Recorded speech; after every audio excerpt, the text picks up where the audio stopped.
세계 경기 침체 가속화가 되고 그게 국내 경기 침체 현상으로 나타나게 될 거다. 대출 압박을 크게 받는 수요가 증가되게 될 겁니다. 기업들의 위기가 곧 국가의 위기고 가계의 위기가 될 수 있다. 이렇게 보셔야 됩니다. 트럼프가 이제 집권하면서 앞으로 25년도 굉장히 어려워질 수 있는.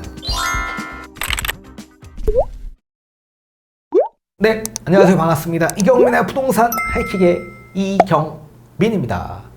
2014년 대망의 미국 대선이 트럼프 당선으로 마무리가 되었습니다.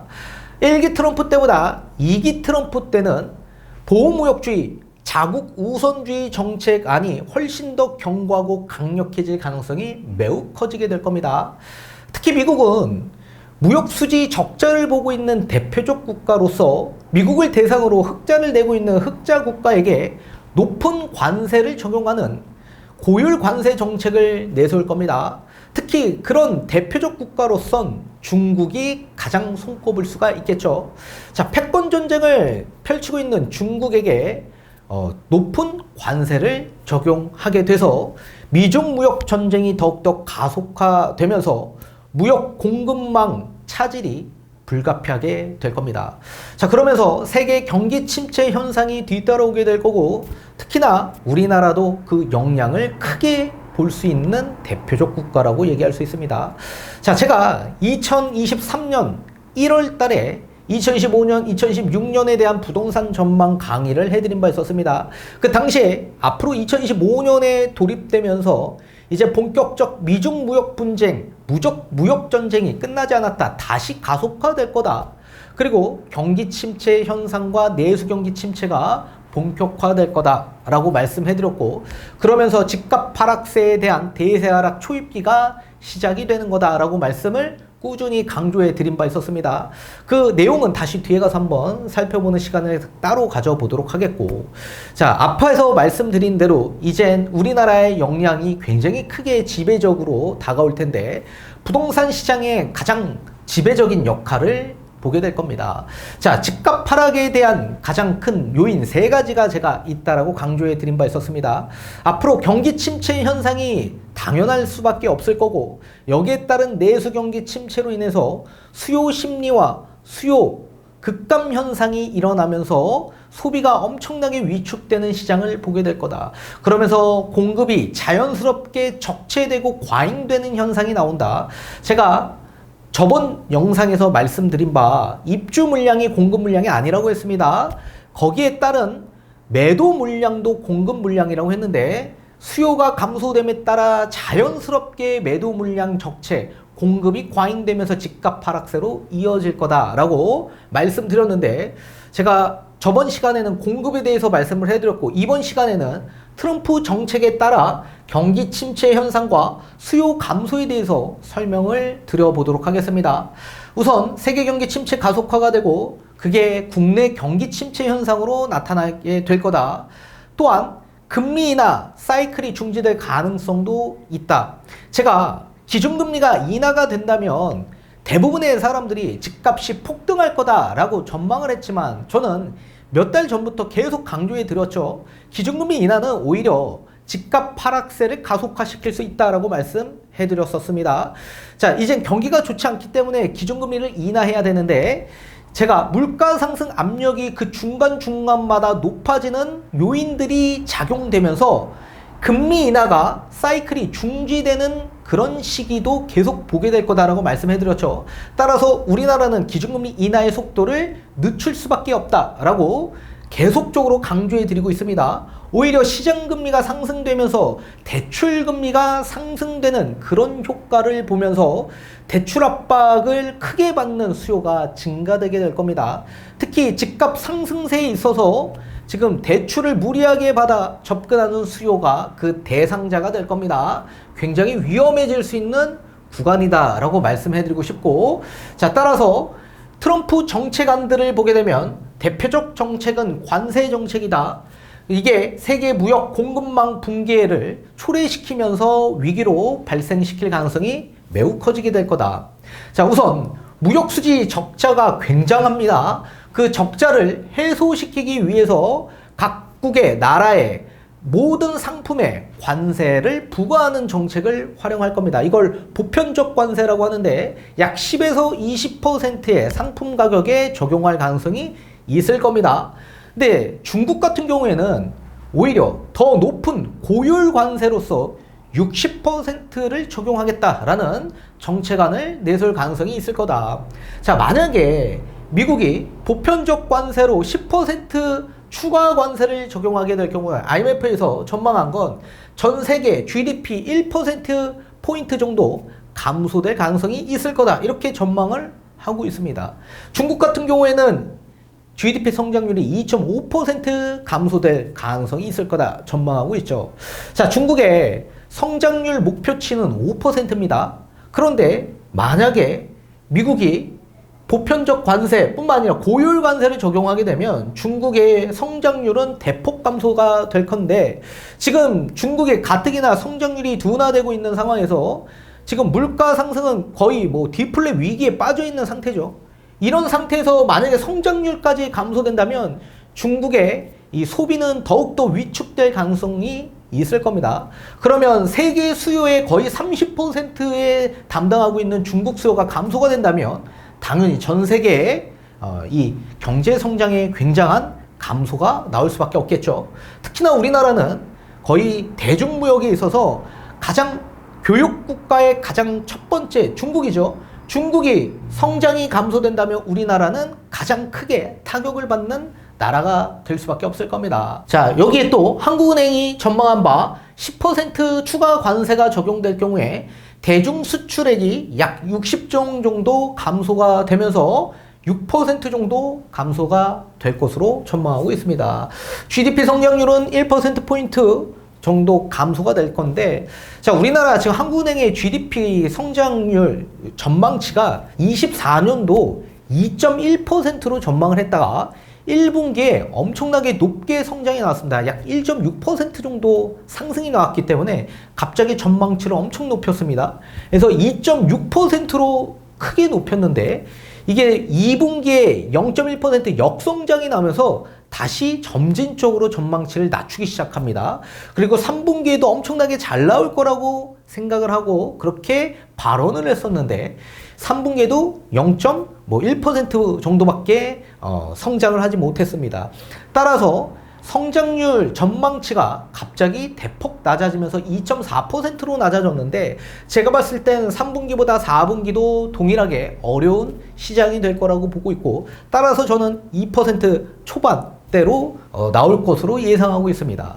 자, 그리고 내년도 우리나라 GDP 성장률 전망치를 한국은행에선 2.1%로 전망하고 있는데 저는 절대 그렇게 나오지 않는다라고 말씀해드렸죠.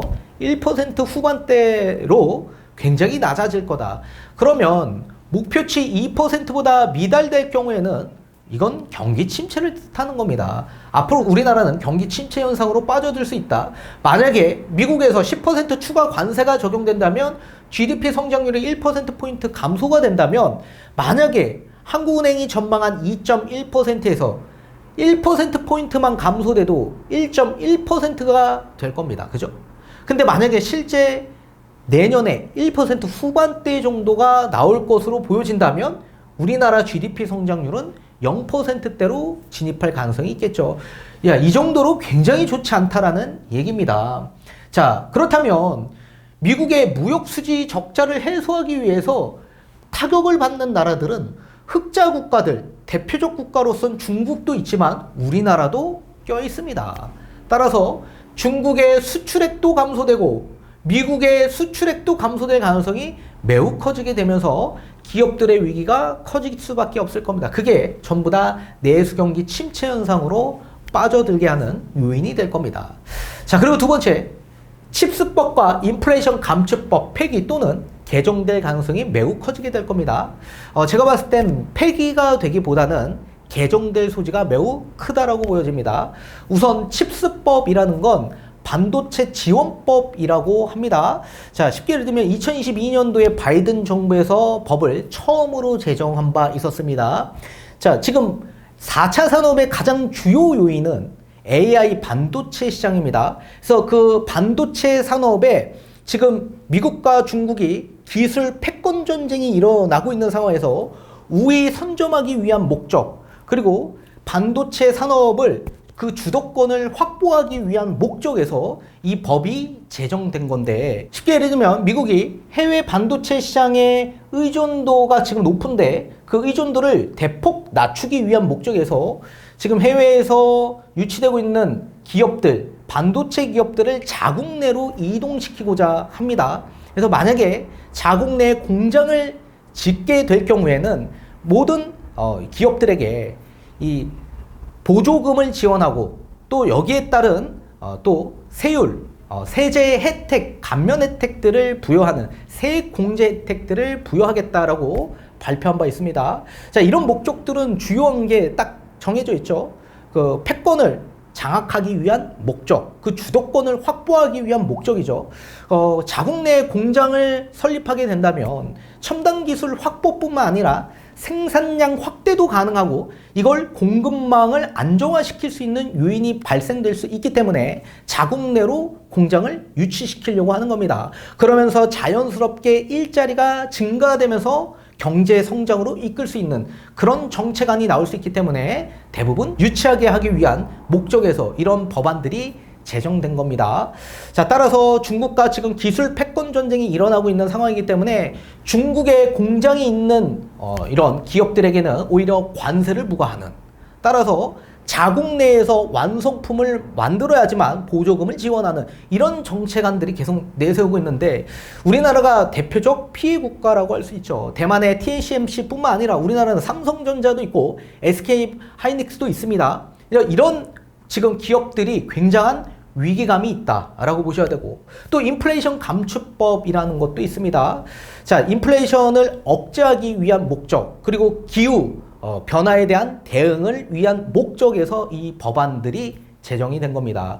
자, 기존에 화학, 석유 이런 제품들에서 이제는 친환경, 친소재 이런 에너지 산업으로 발전이 되었습니다. 그래서 이제는 태양광, 풍력, 수소 이런 기업들을 육성하고 이런 산업들을 활성화하는 정책이라고 보셔야 되는데, 자, 대표적으로 우리 친환경 소재, 전기차가 있을 수 있겠죠. 내연기관이 아닌 이제는 기후 환경에 대응하기 위해 에너지를 전기로 발전시키는, 그래서 전기차가 엄청나게 발전이 많이 되어 왔었습니다. 그래서 국내 공장을 지어서 전기차 생산을 완성품을 만들 경우에 보조금을 지원하고 또 세액 공제를 하는 이런 여러 가지 지원 정책을 펼치는 겁니다. 그래서 자국 내에 이런 여러 가지 주도권을 확보하는 목적에 있어서 이런 정책안을 내세운 거죠. 이 대표적 예시는 중국을 견제하기 위한 목적이죠. 중국은 지금 반도체 시장뿐만 아니라 전기차 시장에서도 엄청난 점유율을 확보하고 있는 상황이고 수요도 급격하게 증가되는 상황이기 때문에 이걸 억제하기 위한 목적에서 이런 법안들을 내세운 거였습니다. 자, 그런데 트럼프는 반대되는 입장입니다. 오히려 지금 단독으로 점유하고 있는, 독점하고 있는 반도체 시장의 그런 기업들에게 왜 보조금을 내세우고 왜 세액을 공제시켜주냐, 오히려 관세를 부과해야 된다, 이렇게 주장하고 있고요. 또 트럼프는 오히려 친환경 에너지 소재가 아닌 오히려 원전이나 아니면 내연기관, 석유, 화학 이런 공급을 확대하는 목적의 의의를 더 두고 있는 상황입니다. 그래서 자국 내에 생산되고 있는 석유, 가스 이런 것들을 오히려 더욱더 공급을 확대시켜서 수출하고자 하는 이런 목적을 더 집중하고 있다. 그래서 이걸 개정하는 목적에 두고 있습니다.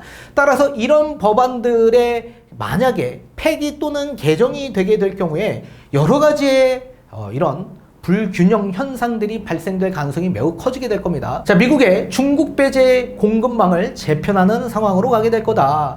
자, 그러면 미국의 중국 수품들은 이렇게 높은 고율 관세로 적용한다라고 얘기했죠. 그렇다면 당연히 중국은 미국에 수출하기가 어려울 겁니다. 그러면 우회로 다른 나라에 수출을 하게 될 건데, 그렇게 되면 저가에 대량으로 또 공급이 되기 때문에 중국과 경쟁하는 우리나라 기업들에게는 굉장한 출혈 경쟁이 있을 수밖에 없다. 그래서 타격을 우리나라가 볼 가능성이 매우 커질 가능성이 있을 겁니다. 그런데 또 여기에 그 미국의 중국 제품 우회되는 수출을 방지하고자 우리나라에게 또 요구하는 경우가 굉장히 커질 수밖에 없을 거고, 그러면서 한국의 대중국 수출은 감소될 가능성이 매우 커지게 될 겁니다. 또 여기에 중국 경제 성장률은 디플레 위기를 맞이하면서 중국도 수출이 계속 감소하면서 경제 성장률이 이렇게 둔화가 될 가능성이 있겠죠. 그러면 당연히 우리나라에 굉장히 타격이 클 수밖에 없을 거고, 미국 무역 불균형 해소를 위해 지속적으로 모든 각국의 나라에게 압박을 하게 될 겁니다. 그래서 수출은 오히려 줄어들고 미국 수입품은 더욱더 증가될 가능성이 매우 커지게 되는 이런 불균형 현상이 나타나면서 우리나라 수출액은 지속적으로 감소될 가능성이 매우 커지게 될 거죠. 그러면서 투자가 위축될 수밖에 없을 겁니다. 가뜩이나 중국에 있는 공장을 이전시켜야 됩니다. 미국에. 그래야지만 여러 가지 보조금도 받고 여러 가지 혜택들을 받을 수밖에 없겠죠. 그렇지 않으면 높은 관세로 매기게 된다면 상품의 가격은 높아질 수밖에 없을 겁니다. 따라서 국내 기업들은 오히려 울며 겨자 먹기로 미국 내 공장을 또 지어야 되고, 또 그것도 순수 미국인으로 고용을 해야 되기 때문에 또 어려움이 있을 수밖에 없을 겁니다. 그래서 순이익이 계속적으로 감소될 수밖에 없고, 이런 것들이 구조조정을 할 수밖에 없는 불가피한 현상들이 추후에는 계속 나올 가능성이 매우 커지게 될 겁니다. 자, 지금 보시는 이 자료는 스타티스타에 대한 자료들을 가지고 와봤습니다. 자, 미국의 대중무역 적자가 얼마만큼 큰지 보여주는 그래프입니다. 자, 1985년도를 보게 되면 미국과 중국의 수출, 수입은 거의 변화가 없었습니다. 그런데 시간이 가면 갈수록 2000년대로 돌입하면서 이제 본격적으로 벌어지기 시작했죠. 자, 위에는 중국의 수출액이고 밑에는 미국의 수출액입니다. 자, 2010년부터 본격적으로 훅 벌어지기 시작했죠. 그러면서 대중무역 적자가 엄청나게 커지기 시작합니다. 지금 보는 자료는 2013년 기준인데 약 4,270억 달러 정도가 되었고요. 반대로 미국이 수출한 거는 1,480억 달러, 약 3배 정도 차이가 난다라고 보셔야 됩니다. 이거는 이따 뒤에 가서 24년 9월 달 자료도 한번 보여드리도록 하겠습니다. 자, 글로벌 무역 현황에 대해서 한번 보도록 하겠는데, 자, 한번 보시게 되면 수입하는 미국 국가, 수출하는 멕시코 국가, 자, 얼마만큼 멕시코가 미국에 수출하고 있냐? 가장 많죠. 약 4,800억 달러 정도를 수출하고 있다. 그래서 미국에 가장 많이 수출하는 국가가 멕시코자. 그리고 두 번째는 중국인데 거의 별 차이가 없습니다. 자, 중국은 4,480억 달러 정도를 미국에다가 수출하고 있죠. 2013년 기준입니다. 자, 그리고 캐나다가 세 번째로 미국에 수출을 많이 하는 국가로서 4,296억 달러 정도가 됩니다. 그러면서 이제 4위부터 그 격차가 조금씩 커지기 시작하는데, 반대로 4위는 미국이 캐나다한테 수출하는 수출 금액이 약 2,770억 달러 정도가 됩니다. 자, 그리고 중국이 홍콩에 수출하는 게 2,630억 달러. 자, 다시 돌아와서 보면 중국이 미국한테 4,480억 달러 정도 수출을 하는데, 반대로 미국이 중국한테 수출하는 거는 1,650억 달러 정도밖에 되지 않습니다. 앞에서 보신 것처럼 약 3배 정도 차이가 이렇게 크다라고 보셔야 됩니다. 자, 그리고 반대로 또 멕시코가 미국한테는 4,800억 달러, 반대로 미국이 멕시코한테 수출하는 금액은 2,590억 달러.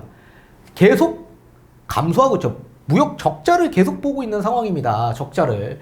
그리고 미국이 캐나다한테 수출한 금액은 2,770억 달러인데, 반대로 캐나다가 미국한테 수출한 건 4,290억 달러. 약 거의 1.5배 정도 차이가 난다. 그래서 무역 수지 계속 적자를 보고 있는 나라가 미국이다. 대표적 국가가 미국이다. 이렇게 보셔야 됩니다. 자, 그렇다면 우리나라 무역 현황은 어떨까요? 한번 보도록 하겠습니다. 자, 우리나라 가장 최대 교육 국가는 2024년 9월달 기준에서 보게 되면 중국입니다. 자, 중국에 수출하는 금액이 약 1,160억 달러 정도가 됩니다. 반대로 미국 같은 경우에도 별 차이가 없죠. 굉장히 많이 올라왔습니다. 미국에 수출하는 금액이 굉장히 많이 올라왔는데 거의 1,000억 달러 정도가 됩니다. 그리고 3위부터는 그 격차가 엄청나게 벌어졌죠. 따라서 우리나라의 가장 중요한 국가는 중국과 미국입니다. 그런데 앞에서 보신 것처럼 미중 무역전쟁이 발생이 되면 모든 세계 국가들이 타격을 받고 그 가운데서 가장 흑자 국가인 우리나라에게 굉장히 큰 타격을 볼 수 있다. 따라서 중국과 미국에 있어서 굉장한 위험성이 우리나라에게 적용될 수 있다. 자, 트럼프 2기 예상의 관세를 한번 보면 약 중국 거의 뭐 한 90% 확률로 보고 있다. 자, 항공기 첨단 제품 지금 현행 기준 25% 관세를 부과하고 있는데 추가 관세를 60%포인트 올려서 85%까지 관세를 매긴다고 합니다. 아예 수출하지 말라는 얘기죠.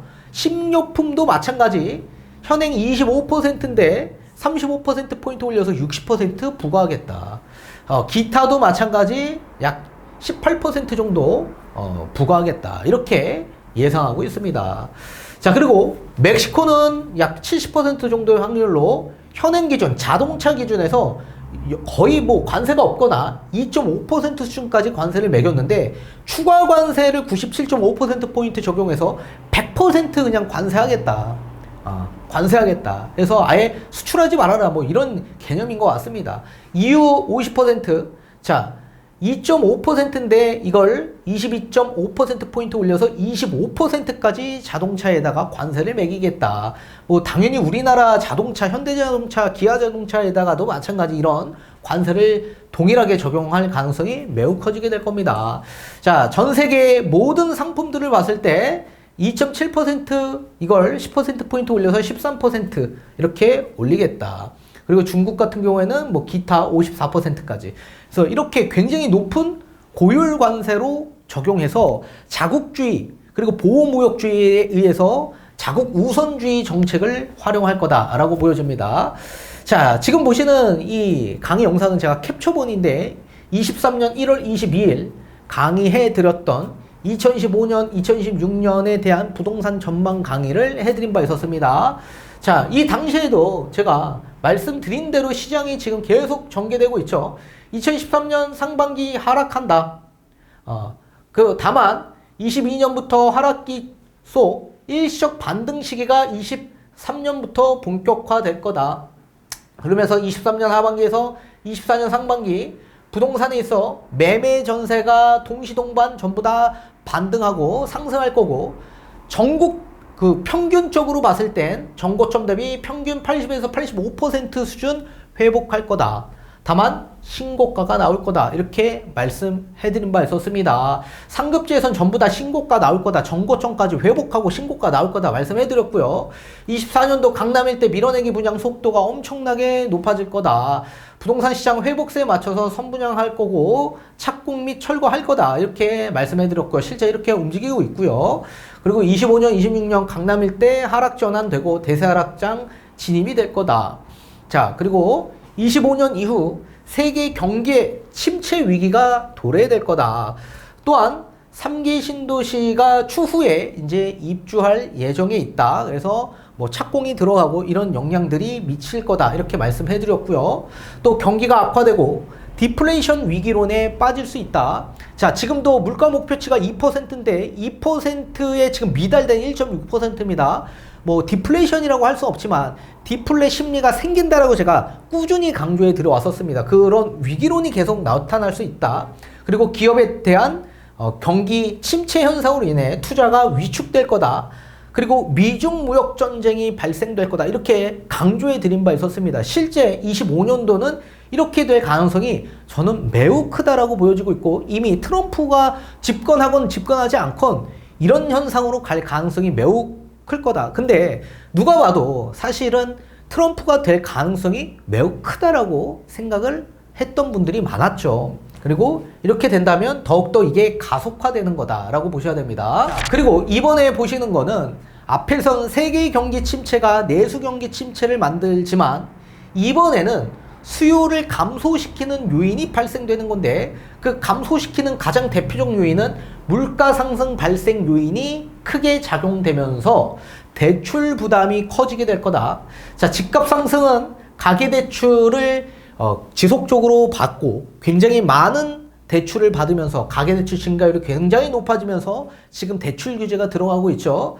따라서 이렇게 높은 가계대출 비중을 차지하고 있는 가계에서는 앞으로 물가 상승 발생 요인으로 인해서 대출 금리가 높아짐에 따라 그 부담감이 더욱더 커지게 될 것, 이렇게 보셔야 됩니다. 자, 그렇다면 물가 상승이 왜 갑자기 높아지게 되냐? 여러 가지 이유가 있다라고 했습니다. 자, 근데 오늘 보는 거는 우리 트럼프 정책에 따른 물가 상승 압력을 보는 겁니다. 자, 일단 보편적 관세에 따른 상품 가격이 높아진다라고 말씀해 드렸습니다.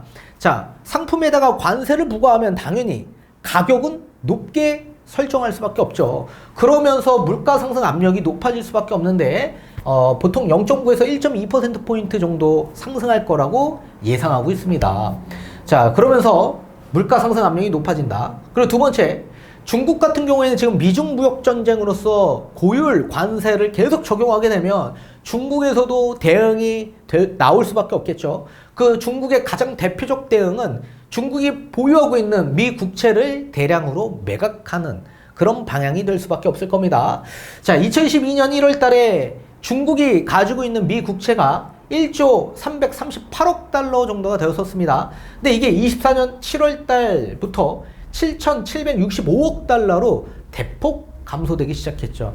이렇게 중국이 이제 금리 인상을 맞이하면서 엄청나게 미국 채권을 대량으로 매각한 적이 있었습니다. 자, 그런데 이런 상태에서 미국채를 매각하니까 미국채 금리가 엄청나게 튀어 올라왔죠. 따라서 거기에 따른 시장 금리도 올라오면서 굉장히 어려웠던 시기를 여러분들 경험하셨을 겁니다. 이런 현상이 또다시 나올 가능성이 매우 커지게 될 거다. 그리고 세 번째, 미국은 앞에서 보신 것처럼 재정 적자 규모가 엄청나게 큽니다. 그 재정 적자의 대규모, 이걸 해소시키기 위해서는 국채를 발행할 수밖에 없습니다. 자, 이렇게 국채를 대량으로 발행하게 될 경우에 똑같이 국채 가격은 하락하고 국채 금리는 대폭 상승하게 되는 이런 현상을 볼 수밖에 없다. 자, 미국이 도래되는 미 국채에 대한 이자 상환이 약 25년도를 보게 되면요, GDP의 7.1% 정도의 수준을 차지하고 있습니다. 약 1조 달러 정도를 이자로 25년도에 납부를 해야 되는데 그 자금이 어디 있겠습니까? 또 국채 발행해서 이자 지원하고 그렇게 돌려막기 해야 되는 겁니다. 또 여기에 누적 재정 적자는 GDP의 97% 정도를 차지합니다. 엄청난 부채를 지금 미국에선 끼고 있는 상태이죠.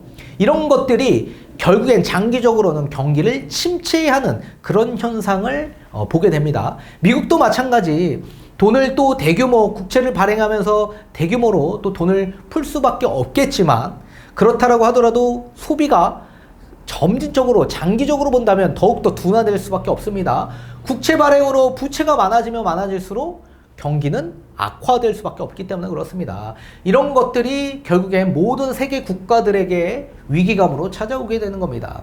또 일본 엔화에 대한 가치에 따라서 타격이 굉장히 클 수밖에 없습니다. 자, 단기적으로 본다면 지금 원래 일본 금리가 한번 금리 인상을 하면서 엔화가 강세로 전환이 된 적이 있었습니다. 그러면서 엔캐리 트레이드 청산이 나오면서 위기감이 고조됐던 시기가 있었죠.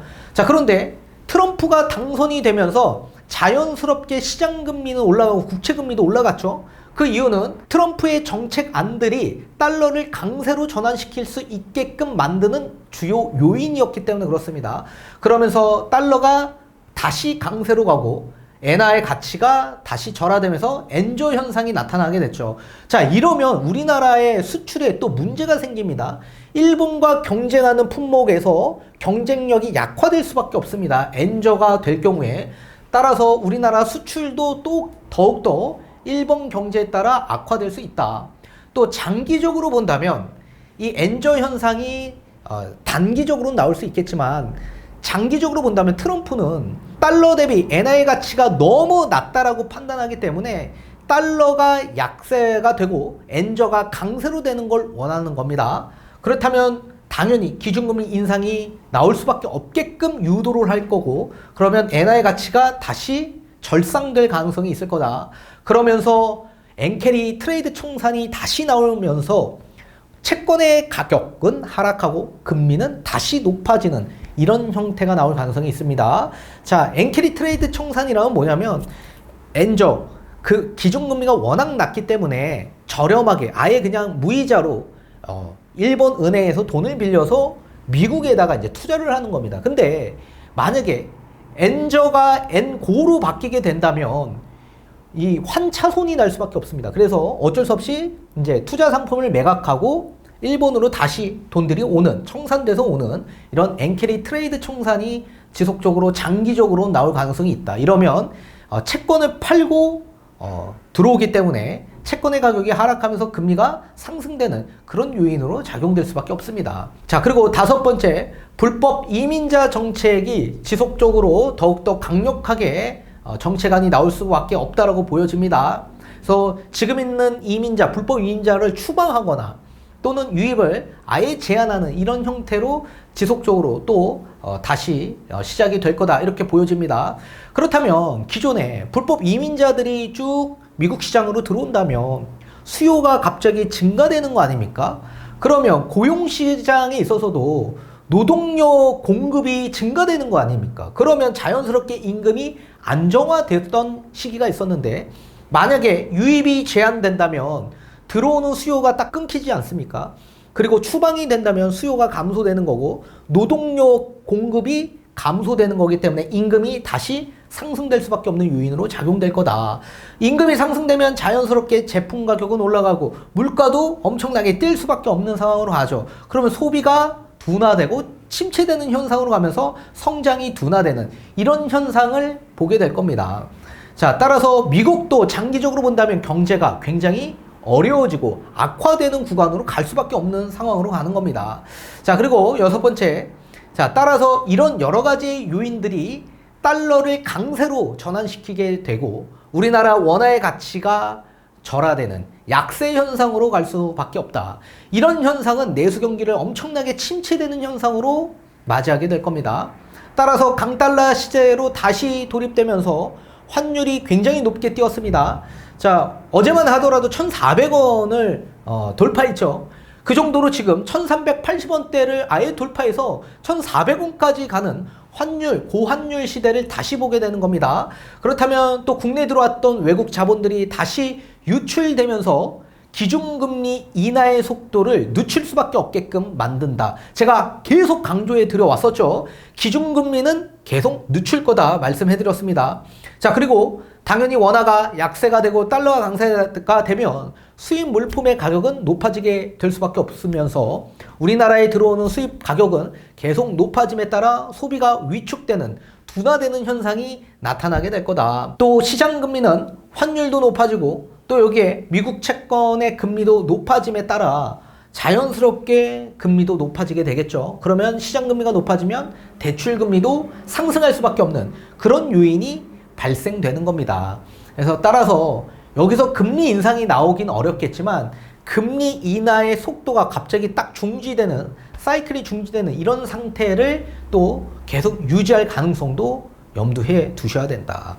따라서 앞으로 굉장히 어려워질 수 있는 시장이 오는 겁니다. 자, 앞에서 말씀드린 대로 중국은 지금 반대로 지금 미 국채를 계속적으로 줄이고 있는 상황이죠. 반대로 금 보유액을 계속적으로 늘리고 있는 상황입니다. 앞으로 미국채를 더욱더 매각할 가능성이 매우 커질 거다 이렇게 보여주고 있고요. 미국 분기별 상품 및 서비스 수지를 보게 되더라도 전부 다 마이너스입니다. 전부 다 계속 마이너스를 보고 있다. 좋지 않다. 자, 그리고 IMF에서 전망한 아시아 GDP 성장률을 보게 되면 아시아 성장은 둔화될 거다. 특히나 아시아 기준을 보게 되면 2024년, 2025년 대비해서 봤을 때 마이너스 0.2%포인트 하락할 거다. 근데 하락하는 국가들이 몇 있죠? 인도 마이너스 0.5, 그 다음이 중국 마이너스 0.3, 그리고 말레이시아 마이너스 0.4인데 우리나라도 마이너스 0.3%포인트 지금 인하될 거다. 이렇게 예상하고 있습니다. 그래서 일본과 태국, 그리고 인도네시아, 이런 나라들, 필리핀 이런 나라들은 오히려 상승할 거다 이렇게 예상하고 있는데 대표적 국가로서 중국과 우리나라, 인도 이런 나라들이 굉장히 어려워진다 이렇게 예상하고 있습니다. 자, 따라서 앞에서 보신 것과 같이 세계 경기 침체가 왜 가속화될 수밖에 없는지 그 원인들을 우리가 한번 트럼프 정책 안에서 한번 찾아봤고, 따라서 그런 역량들이 무역 공급망 위기를 초래시킬 수밖에 없고 국내 내수 경기까지 어렵게 만드는 침체 현상으로 갈 거다. 기업들의 위기가 곧 국가의 위기고 가계의 위기가 될 수 있다. 이렇게 보셔야 됩니다. 그리고 앞에서 보신 것처럼 또 물가 상승 압력을 높일 수 있는 여러 가지 요인들이 있었습니다. 정책 안에. 그 요인으로 인해서 어쩔 수 없이 금리 인하 사이클을 중지하는 그런 상태를 또 계속 볼 가능성도 있을 거다. 그러면서 대출금리, 이제 국채금리가 상승되면서 자연스럽게 시장금리가 올라가고 대출금리도 상승하면서 수요가 급감하는 이런 현상을 보면서 공급이 과잉되는, 매물이 적체되는 이런 현상이 내년부터 본격화될 겁니다. 25년 1월부터 트럼프가 이제 집권하면서 앞으로 25년도 굉장히 어려워질 수 있는 시장을 여러분들은 목격하게 되실 겁니다.